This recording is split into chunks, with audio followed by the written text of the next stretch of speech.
But welcome to this virtual roundtable on rethinking SMB business continuity, hosted by 365 Data Centers. I'm Jim Grady. I am the Director of Sales at 365.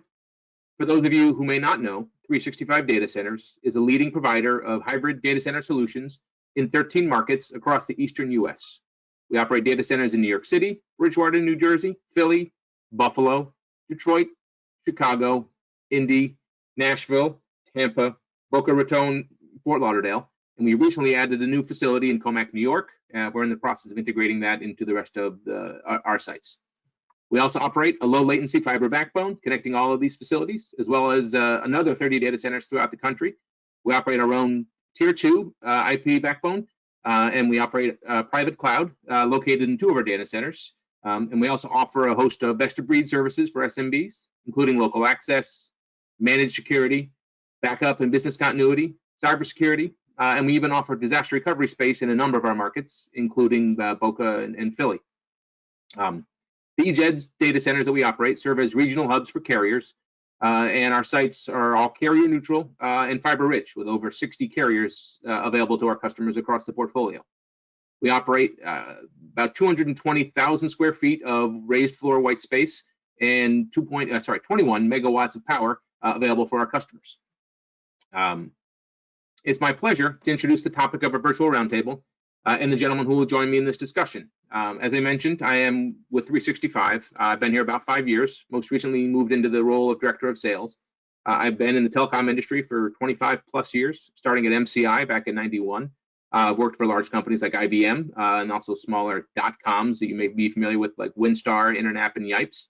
And currently I run the direct sales team here at 365.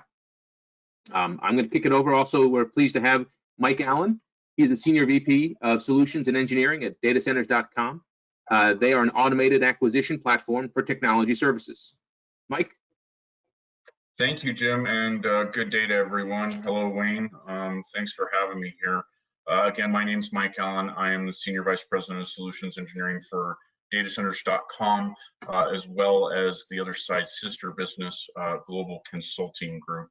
I've been in this industry. I grew up similar to you, Jim, in telecommunications and network, running different provisioning, implementation, and then engineering, front-side engineering teams.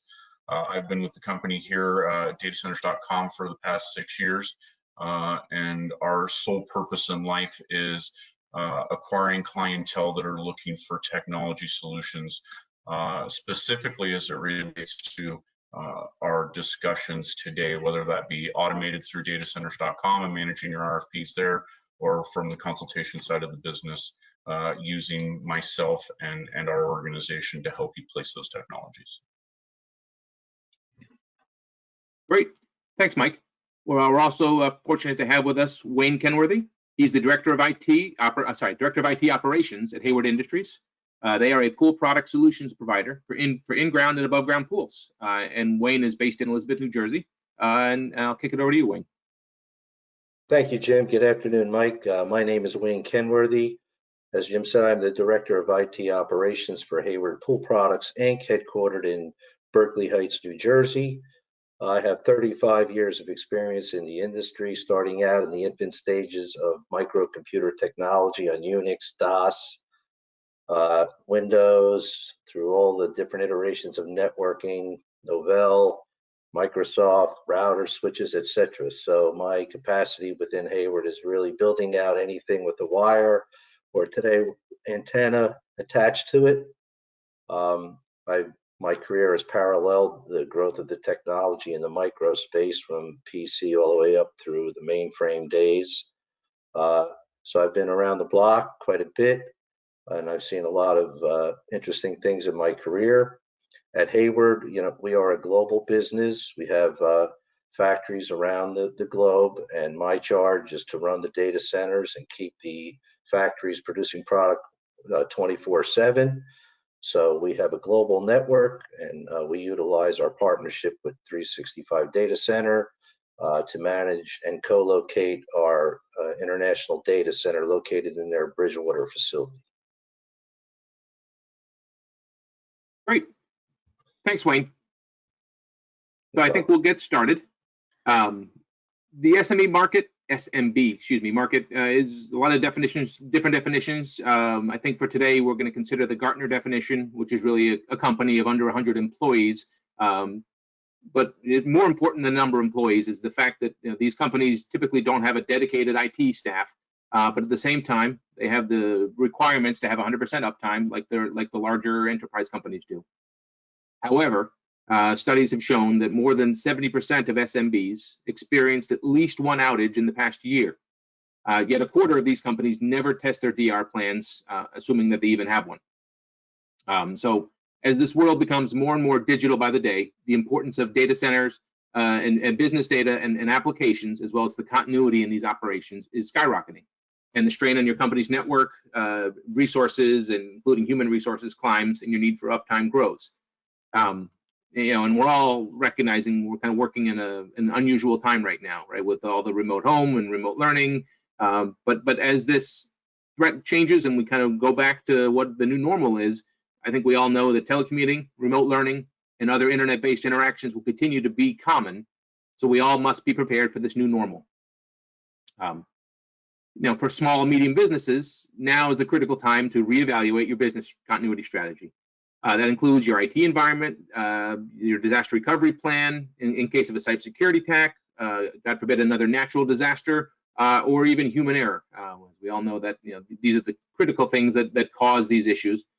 Today, we're going to discuss how to think through your business continuity strategy, and we're going to address such topics as redundancy, geographic diversity, and the speed and accuracy of your restoration, as well as disaster recovery as a service. So I think we'll just get started. I guess the question would be why we're here, right? Why is now a really good time for SMBs to evaluate their business continuity plans, and specifically, kind of what's the impact of COVID-19 on your business as well as your customers? And maybe Wayne, we'll start with you on this one. Sure, thank you, Jim.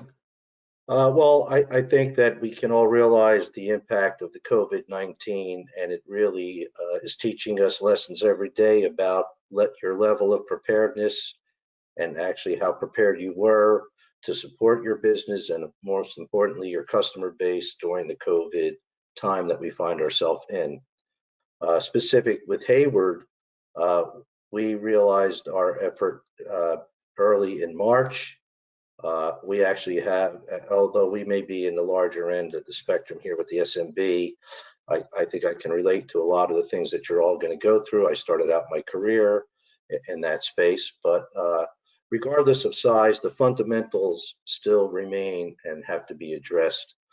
We have a factory in Wuxi, China, outside of Shanghai, so we were actually impacted early on because when the Chinese New Year was coming to completion, that's when our factory workers would return to run the plant, and they were unfortunately falling prey to the COVID-19. So here in the US, we began our level of preparedness in early March. And I think the one thing to get to point that you have to consider is how do you prepare for the unprepared? And remote technology is a wonderful thing, and thank God that we have that today in our repertoires to use. And so what Hayward did early was we went out and procured additional laptop computers before there was a run on them in the industry. And we were able to do that also because we replaced computers on a cyclical basis. So we had placed an order in February for computers. And I should add that not everybody in our structure is a mobile worker. So we have many people that still had the traditional desktop computer. So with the advent of the additional laptops, we were able to outfit people to set up the, you may call it work from home, we call it remote working initiative. So we are supporting 250 people working remotely today on an average basis each day. We utilized our virtual private network technology, and we've been fairly successful, but there were a lot of pain points that we had to address. People working from home on a consistent basis was a stress for them, a stress for my team to help troubleshoot and help them. You have the challenge of your home network to deal with when you're working from home. And in this case, where you're home with your family members, you have a lot of utilization of the bandwidth. If your children are home doing home study and school, and you have your entertainment vehicles being delivered to you through your internet, they're all competing for bandwidth. So there are a lot of challenges in that regard, and my team did our best to help support people's home network. It's not always easy to do. So I think what you really want to do is take a step back and say, if I have to support remote communications in my infrastructure that I have today, what level of preparedness would I grade myself? And you could use a scale of 1 to 10. And I would say take an inventory of what you have. Are you using remote technology today? Are you familiar with it? Do you have security? Do you know how to implement a virtual private network? Do you have a business partner? Do you know people like Mike or people like Jim in 365 that you can reach out to? Because these are the experts. And I think in the small and medium business space, oftentimes we can't afford that technology or the in-house expertise to apply it. So we really need to find a partner that knows all of the pieces of equipment and the technology that you need to support your business from that remote point of view. You need good security.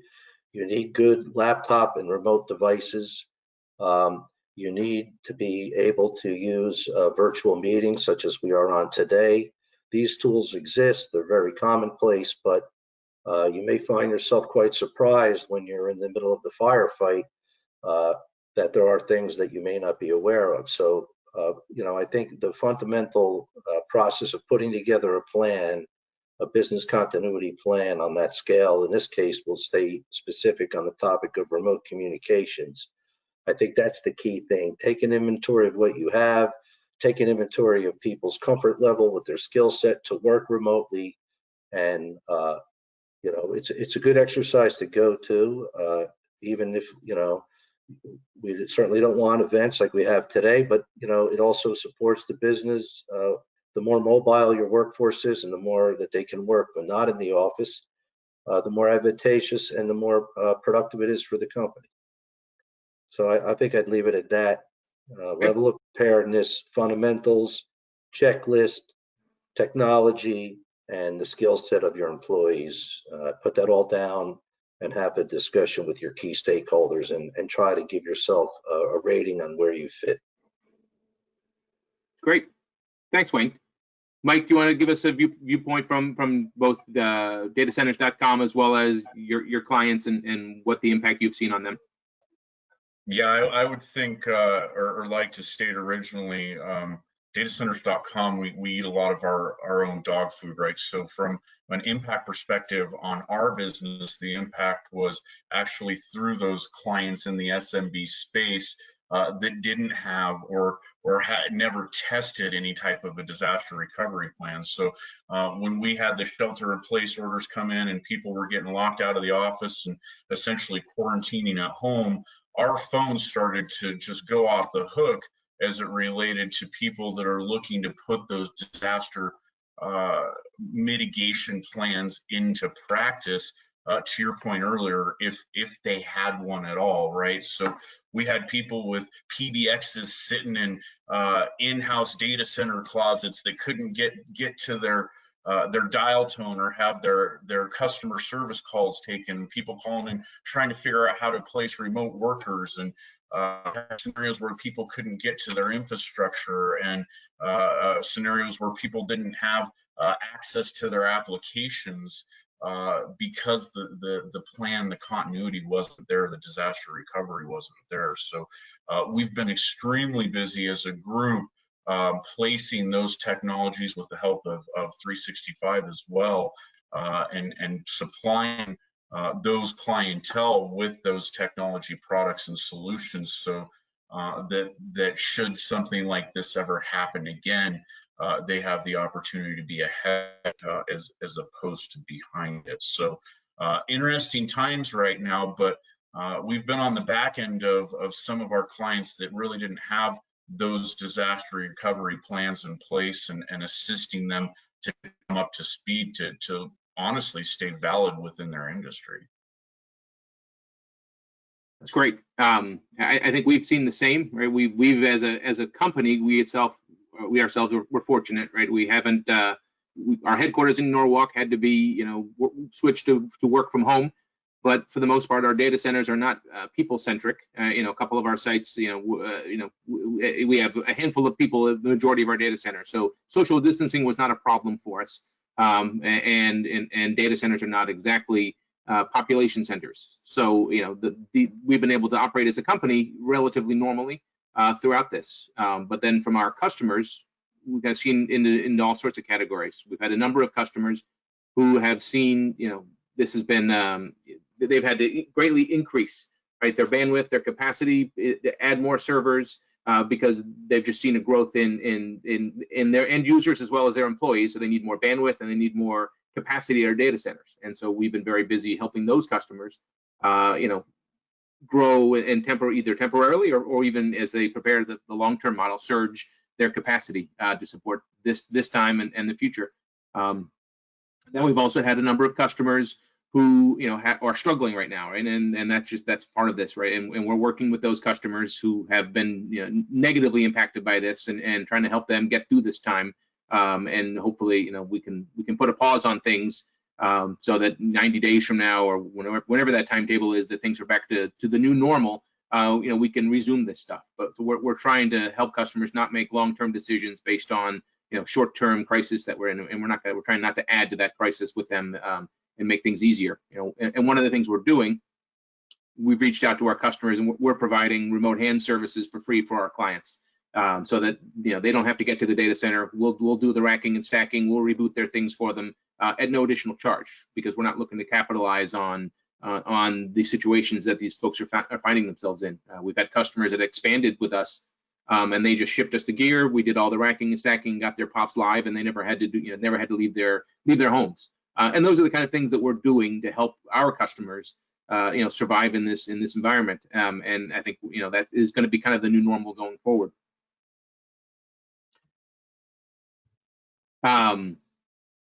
Mike, what would you say if you were to give tips to the SMBs? What would you say the top 2 or 3 tips you would give to SMBs when it comes to this business continuity as a service or as part of their plan? What do they need to include in their plan? Well, I think the first thing is, right, we talked about that earlier. There's some quarter of companies that may not even have any type of a disaster recovery plan, and that can definitely back you into a corner as it comes to servicing your clients go forward. I think it was about 2 years ago I read a generalized Gartner report that stated that a CIO that is in the market for a job today needs to have a minimum of 2 cloud migrations, successful cloud migrations on their resume to basically stay relevant in our ever-changing technological world, right? And so my suggestion there, based upon that, would be to leverage your vendor relationships, your partnerships. Don't do all of this in-house. Don't pretend that you can. There's a lot of people out there that do such as 365, right, that offer as a service offerings. So I would say get a plan in place and outsource whatever you can, leaning on your vendors and the experts within the industry that actually do that, right?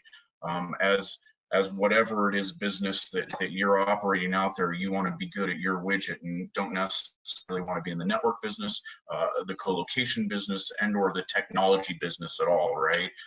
So leverage vendor relationships and virtualize what you can. Sorry, great, thanks, Mike. Wayne, what would you say? Thanks, Jim. Yeah, I agree with what Mike has said. I have a concrete example. So in our business relationship with 365, when we contracted with them, we did contract with Helping Hands as part of that. And I have to say, if I pat myself on the back, that was a great decision that I made, because we even utilized it to further the example put out there by Jim when we had to prepare for the COVID-19 impact. We are building a new DC distribution center in Phoenix, and we were right in the beginning of setting up the technology. So we have been utilizing for the last 2 months the helping hands at 365 at the Bridgewater facility to rack and stack and help my technical team configure the equipment prior to sending it to Phoenix when we deploy it. Now, that's a larger scale example, but getting back to Mike's point, you know, there's so many elements in technology, and in the SMB space, you know, you may not have your hands around it, and you definitely want to find and embrace your partners. You'd be surprised how willing they are to help you, especially when we are going through things like this. You have a lot of decisions to make in a short period of time when these things happen. So for example, Mike brought up, you know, telephone system.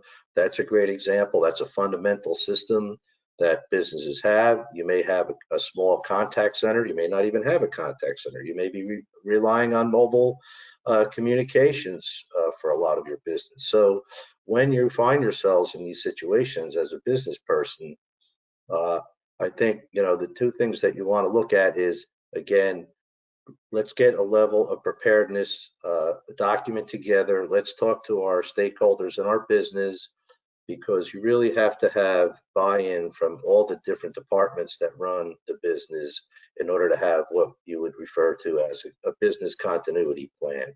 And it's just that, it's how will the business react.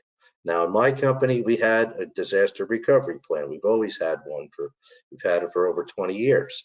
However, that's very IT centric. And with the advent of the COVID-19 crisis, we really had to switch into the business continuity plan within our organization and work closely with HR, because they were the quarterback. They said, hey, how can we have all these people work from home? What will the protocols be? We have geographically dispersed factories. We have different levels of impact of the COVID itself, whether you're in New Jersey, which is very affected by it, and whether you're in California, which is affected by it. So there's many things that come to bear, and you have to make these decisions under duress. So I think be proactive, use this as an opportunity to put together a plan of how will we work and where are our vulnerabilities. And second piece I think that is key is appoint leadership. Create a business team and give each person that is on that team a specific responsibility and put them in charge of it, and meet periodically on a scheduled basis. Don't create a document and then put it on the shelf and say, well, if it happens, I'll dust it off and we'll take a look at it. Unfortunately, in business today, this is a living, breathing thing that we face as business people. Things do happen. We probably all can recall the impact of Hurricane Sandy 8 years ago. Now we have the impact of COVID-19, far greater, a truly global impact. How quickly did things change for us all? February, everything was great. Come March, it was a totally different scenario. So we never know as business people when these things are going to happen. The great news is we have the technology. We have mobile computing technology like we've never had before. We're able to work remotely and support our business and support our customers. So two key things: create a continuity plan, establish a schedule with leadership in your organization, assign roles and responsibilities, and do it, you know, at least on a quarterly basis, and work with your partners. And you know, a lot of your partners, I'm sure Mike, I'm sure 365 as well, their companies would come in, help you do an analysis and say, here's where your pain points are. And you're not going to solve every problem on day one, but you can put together a plan that says, here's where our pain points are. Let's proactively address them. And you'll be surprised how, you know, you can pull that together. You don't have to be an IT centric person. You have a business to run. That's everybody's core responsibility in business today, right? You have experts, you have people like Mike and CGC, you have Jim and 365. So embrace that relationship, cultivate that relationship, and have their resources work with yourself and your resources, and put a plan together. Thanks, Wayne. I would echo that, right? That is something at 365, right? We sit down with clients every day, and again, we don't necessarily talk about their technical requirements. We want to know what their business needs are, and then we can design the plan make sure that they're going to be able to keep that availability up, that their applications are going to always be on, they're going to be there when they need them. And two of those things that, two of those tips I think would fall into that category. One would be making sure that the gear, your critical infrastructure, is not sitting in a closet in a building that you may or may not have access to at some point. So that's why a data center is a great place for that, because again, 24/7 access, and again, your power is going to be there, your internet's going to be there, and as opposed to your office, which may or may not, again, in a crisis like this, you may not have staff on site to reboot things. You don't want your gear sitting somewhere where you can't get to it in an emergency. And the second thing that I'm not sure we touched on at all is geographic diversity, especially in a time like this, right? It is a critical if you can afford it, or you can plan around it. It's actually, you can't afford not to have, right? Geographic diversity.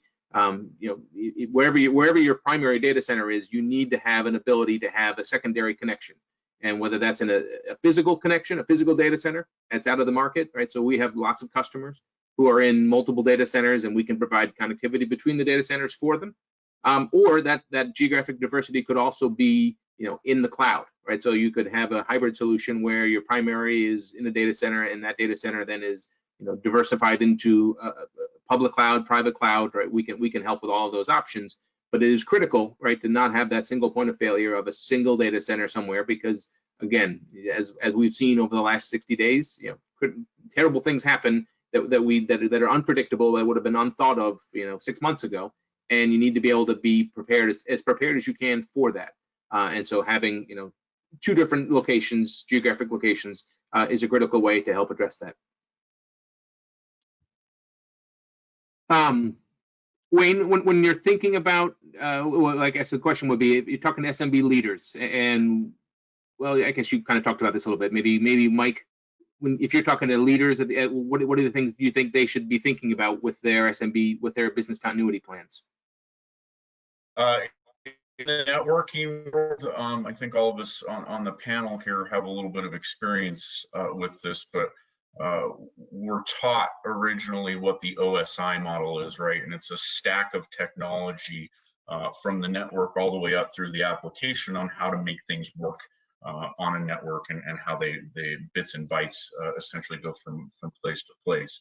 I would use a similar stack model as it relates to designing a continuity plan, right? The first thing that you have to come up with is the questions about, what happens if there is a disaster, a pandemic, a war, whatever it may be, force majeure of some kind, in a scenario where I need to stay relevant to my clientele, and to stay relevant as a business as well, right? So is mission critical. We've got to answer those questions, right? What happens if I can't access my office, my infrastructure, my phone lines, whatever it may be, documentation that I may need to provide to or to have to keep my business floating, right? What is mission critical? How can I quickly adapt, right? I mean, one of the questions I don't think, in this virtualized environment that we're in, that I often pose to my clients is, hey, what happens if the internet goes out? Because today a lot of our applications are accessed by the internet, or we're VPNing into our infrastructure to get access to those business process systems and those CRMs and inventory systems and what might be there. So what happens if I lose connectivity to that? How am I going to gain it elsewhere, right? Are there levels of redundancy in place to where I can get as close to 100% uptime as possible, right? And then also I would identify those mission critical applications that I'm running within my business in order to have more than one way to access them, right? So kind of back to my original statement about outsourcing and virtualizing, there's a cost model, right? Especially in the SMB, where it makes sense to outsource that stuff and leverage those relationships, economies of scale, multi-tenant type of platforms, so the redundancy and resiliency is already built in.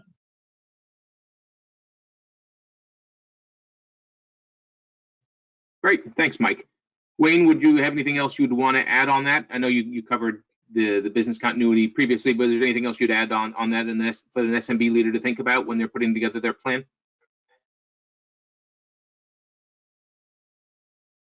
Oh, you're on, I think you're on mute, Wayne. Thank you, Jim. Thank you, Mike. Give me people. Yes, definitely. Both of the gentlemen on the panel bring up good points. Regardless of your size, the fundamentals are the same. Where are my systems? Are they in my own building? Can I access them if I have a problem? If I can't access the building, let's say you rent space and your landlord in the building shuts it down because of the same event and you don't have access. So I think what you want to do is you want to look at the economies of scale. You want to look at the OPEX and the CAPEX investments that you make in technology.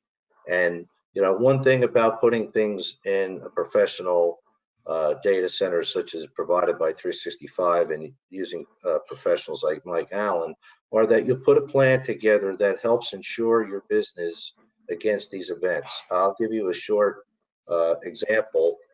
Hayward recently relocated our corporate office in November of 2019. We were in the same building for over 30 years. We had our data center there. Over the years, we had to invest in a generator.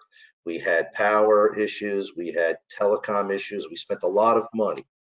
When the opportunity came to relocate the corporate office, we went and we partnered with 365 and we took that data center and that equipment and we basically put it there inside the four walls of 365. They have a secured facility. They have backup power, redundancy that we never had, we couldn't afford. And now we can, you know, rely on them to keep us running. And the example of what we're going through now with the COVID is a great example. All of our locations can connect to that central site and they keep it running 24/7. But, you know, and that may be on the larger side of the scale, but regardless, the fundamentals are still the same. Make sure, you know, if you have servers, whether they're virtualized or not, am I backing them up? If you're using tape, disk to disk, maybe cloud. If you're in a hybrid mode that Mike was referring to, maybe you have some things out through the internet. And it's true, you need to have a redundancy plan on your telecommunications because if you get cut off at your physical location, how will you access your remote servers? So these are the things that you want to think about when you're putting together your continuity plan and really take a look at your telephone along with your data and make sure that all forms of communication are part of your plan. I know we live in a virtual world, but we'd all be surprised how impactful it could be if we still don't have the simple telephone systems that have been around forever at our disposal when we're having these events. So regardless of scale, we all have the same process. Our servers, our technology, is it backed up? Is it secure? And also, if you have a plan, do you have a restore plan? Have you ever tried to restore from your backups? Have you ever performed a scenario to see if you have an event? We do one every year. We've been doing that for over 20 years. And it's really amazing how much you learn when you start putting the plan together and then you put the plan into effect. Yeah, that's a really good point, Wayne. I mean, that's a critical piece for us in operating the data center, right? It's one thing to have a plan and to look at it, but then it's also critical that you know that that what you're doing is going to work, right? And that's why we go through a rigid process that every month, right? Whether it's testing and maintaining the UPS systems and the generators, and we have our semi-annual tests, and we do an annual kind of load test where we go live on the generators and make sure that everything cuts over so that, again, you're prepared, right? It's not just testing the generators in a safe environment, but it's really making sure that those, in as real an environment as you can generate, obviously without putting anything in jeopardy, but real environment as you can generate, testing how your infrastructure is going to hold up when something happens, and that's critical. So it's not just having something on paper, but it's testing your plan. And I think you mentioned, right? It's one thing to use Veeam and these others to back up your data, and we have a lot of customers that use that with us. But then, how are you going to recover that data? And have you tested how that's going to work? And have you tested what happens when you lose the data and you've got to restore backups, right? What is your what's an acceptable mean time to recovery there, or mean time to restore? And have you tested to make sure that all of the various components are working and you're backing up. And again, recognizing that that backup and backup and disaster recovery or business continuity are not the same thing, right? You can have your data backed up into the cloud, but then if your systems go down, where are you backing that data back down to, right? And so that's a whole different solution, whereas if you're, we have customers who work with us and they have their data center environment, that's in our cloud. It's also replicated to the secondary cloud, so that again, if one were to fail, we can automatically turn them over to the secondary cloud, and that's not a restorable backup. That's actually a live environment that we can turn on. So it's really a question of understanding what level of downtime is acceptable and what you need to do for your business, and managing that, and then again, looking at it on paper, but then testing it in real life to make sure that in theory your plan works. And we again work with customers on that, to kind of help them design it, and then we can also help them test it. But that's a different topic. We're going to open it up for questions in a minute, so in case anyone has any questions, feel free to enter them into the chat box, and we'll address them. But before we get there, I guess Wayne, or actually maybe Mike, I'll kick it over to you. Do you have any examples of customers that have had a good disaster recovery plan that has helped them survive a disaster, or conversely, anybody who had a terrible plan that they had good intentions, but something went drastically wrong, and they had a horror story as a result of their disaster recovery plan?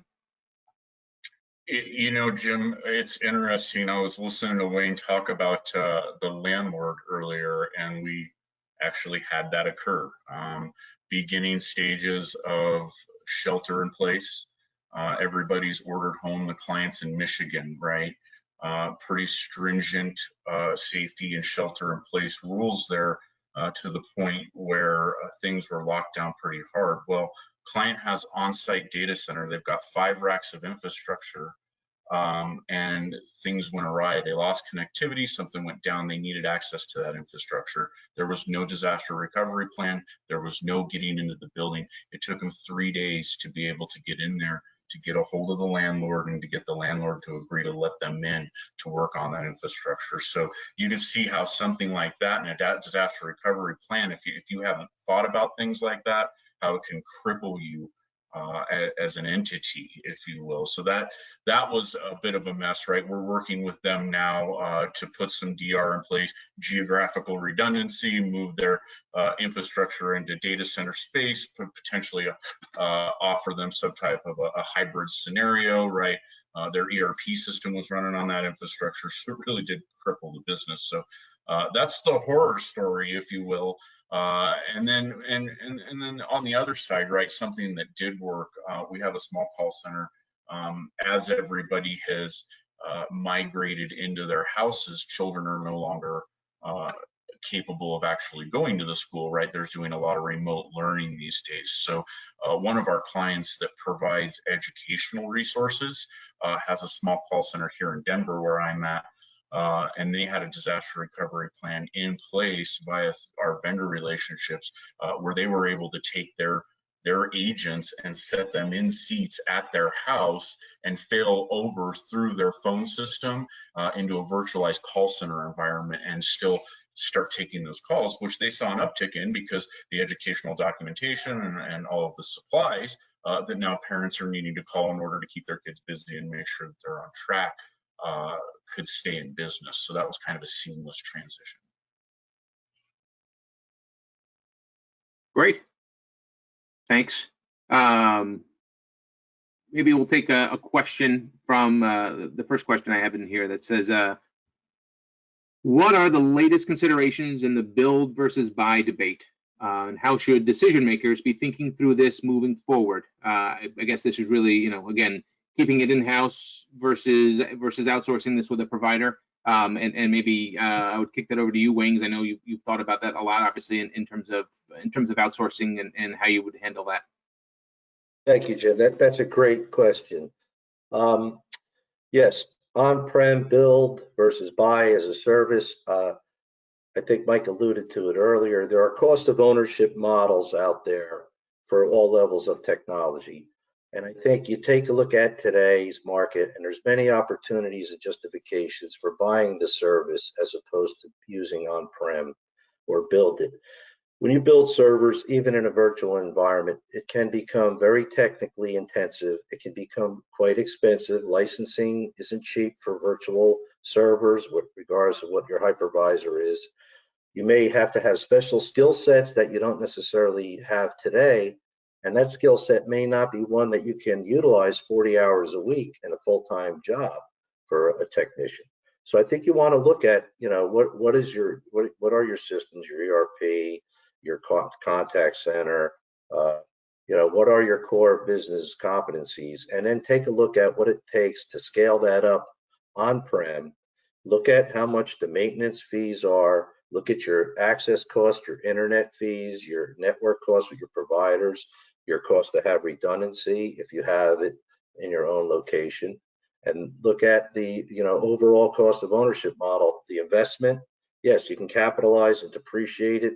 Hayward does that in some aspects, but I can tell you over the evolution, and I've been there almost 29 years with them, we've moved into the hybrid mode that both Jim and Mike touched on. I think that's a typical example. We have things on other places, but we don't always put everything on-prem. We do the research and we look at the ownership model. And if you look at the factors of the cost of the technology and the factor of the expertise you have to buy and keep in-house, quite often you will find it makes it a use case to look at going out and doing a business partnership. And the other thing that comes, I want to just add real quick, is with the business partnership, as opposed to on-prem, is the scalability options that you have with the partner that you don't have when you go it alone. And I've experienced that many times in my career. Yes, we built a great data center over the years at Hayward, but to make incremental changes were often monumental levels of effort and often very times interruption oriented to the business and expensive. So if you start at the small end of a scale with the service agreement, you have scalability options if you need more bandwidth, if you need more anything. And I think you want to also, that's not the first case of cost that you'll hit on the horizon, but if you look past the horizon, you'll see, well, if I need to scale up, what is it going to cost me in terms of the investment, in terms of the technical expertise, and thirdly, what's the impact to the business? Because when you do technology uplifts in place, they can interrupt your business. So I think you got to run the models both ways. You go out, get your quotes with your on-site, with your premise base, with your buy, then compare and contrast that with partners and see where you end up on the spreadsheet. I think it'll become self-evident. Awesome. Thanks, Wayne. Mike, what do you think about that? Anything to add? I'm not sure I do. That was a pretty comprehensive answer there, Wayne. I think you hit every aspect, right? CapEx versus OpEx, although it's cliche, it is definitely a consideration. And then a soft cost, right? What does it look like to support whatever it is you're looking to implement within your business? And does it make sense to put those dollars in an operational model where somebody else is owning, maintaining, and managing, or do you have the expertise and is it core to your business and your IP to do it on your side, right? I'm not sure that that conversation changes much unless you operate your business in more of a capital environment as opposed to an operational expense environment. But the answer still basically become the same. Sure. And I would just add a couple of things, right? Again, I think the component of when you're buying it, right, is the addition of scalability, right? And that's critical, right? Whether it's in the data center where you have the ability to scale up bandwidth much more easily, or add additional space and power where you may not be able to do that in your telco closet in your office. So scalability there, or in the virtualized environment where it's easy just to add on compute, memory, storage. Not quite at the click of a button with us, but again, easy in real time, right? And so I think that's a critical element is scaling, right? When you're buying it yourself and you're buying the gear, especially these days, right? We're finding with COVID right now, right? their lead time to get hardware right now is trouble, right? And getting stuff installed, and so just getting firewalls shipped for a customer, right? We're running into that right now where they want to be up and running. They deployed a new cabinet with us, but we had to wait to get the firewalls, and so that there is certainly a longer lead time right now on some of these things, and so relying on partners as opposed to having to do it yourself, I think there's a big advantage there. Got my second point, but we can move on to the next question. Okay, so I know, Wayne, you touched on this before, but maybe we can go back to how do you suggest educating your team on disaster preparedness? How do you make sure your team knows of the plan and is ready to execute on it when the time comes? Thank you, Jim. Another good question. Well, there is quite a lot of detail that goes into preparing a plan. I'll grant you that. You start with the basics. You start with a piece of paper, figuratively and literally, and a pen, and you write down, as Mike pointed out earlier, what are my mission critical systems? What do you want to do? Depending on your business model, well, we all want to ship product, or we all want to bill for that product, or your service organization, we want to bill for our services. So let's start there. Assign a role and responsibility, canvas your team, have a roundtable, go around the room, take input from everybody's individual perspective at their level, be it technical level, clerical level, middle management, senior management, and get the perspective on your business model. And then just start basically putting things down on paper and refining it. What we did in the early days is we created a run book, an old term. It was a physical book that we maintained. It was often in a loose leaf binder. We may have augmented it with spreadsheets, identifying things, network addresses. We may have had documentation in PowerPoint or Visio, and we put together a binder. We assigned someone administratively to keep that binder up to date. And when we made changes to our technology, yes, there was a manual process, and we had to keep the binder updated. And we all took a copy of that home. And when we performed our tests, we would meet prior to the test date. We would review the information and we would update it, and then we would schedule our test. Today, we do a lot more of that virtually.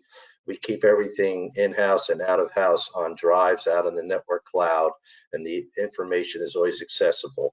So I think to the point of how do you keep your people engaged, you start with a plan, the engagement continues with continuity, and you provide documentation, and you assign the role and responsibility. Now, when you do your first test, albeit just a simple test, shut everything down, do it on a Saturday, do it on a Sunday, find out where your pain points are. You'll learn a lot from that first time you cross the threshold of a business and a disaster continuity plan. Then you'll augment your original plan document, and you'll take it from there. It's a step function all the way. Start simple, and then you refine it as you go and gain more experience in the execution of that plan. You still have a run book now, Wayne? Is it online somewhere that everyone access? Is it sit in Google Docs? Yes, sir. We are a Google shop for mail. We use Google Drive. We still have network drives in the Windows virtualized environment. And yes, our directive is all information is stored in a Google Drive. And that makes it ubiquitous from an access point of view. No matter where you are on the planet, you can literally attach to that drive and get that data. We do keep documentation in-house. I'm old school. Yes, I probably have more paper than the younger members on my squad. But I also use the virtual tools. I practice what I preach. I've been working from home for 8 to 10 weeks. And I never worked from home. They would always laugh at me. I always like to be where the action is, where the operations were. So I would very rarely work from home unless there was a health reason, doctor's appointment or someone was coming to work at my house. But I've learned a lot. I've been doing this 35 years, and I learned a heck of a lot in the last 8 weeks about working remotely every day and how prepared and how unprepared I was. So I'm an example, and I've been in technology for a while, but I think getting over the hurdle is the first step. Put that plan together, assign it. I'm sure there'll be somebody on your team that'll surprise you that is will really shine given an opportunity such as what we're discussing here today. Great. Well, I think we might have time for one more question that I see in here. And considering we're 50 minutes and I haven't had kids, cats, dogs, delivery man interrupting, I think we're golden right now. So Mike, let me run this one by you. For compliance sensitive industries like finance or healthcare, any additional considerations need to be taken into mind here for those industries that have more strict compliance requirements with respect to disaster recovery? There's a number of them out there, right? So if you're in the healthcare industry, or if you're a retail operation taking credit card information of some sort or kind, or you're looking to put sensitive data as it relates to any type of government activity up in the cloud, just be aware of them, right? You've got the PCIs and the HIPAAs and the NERCs and the FERCs and the FSMAs, and the list goes on and on and on. However, there are solutions out there, both from a physical infrastructure, right, and physical brick and mortar type location, all the way through the virtualization in the infrastructure that can meet those needs. I would say make sure that you're involving an auditor in any case where you're trying to plan that out. The last thing you want to be is in the hot seat for personal credit card information or the portability of health violations, right? So definitely something to keep in mind, and there's products and services out there that are built for those needs.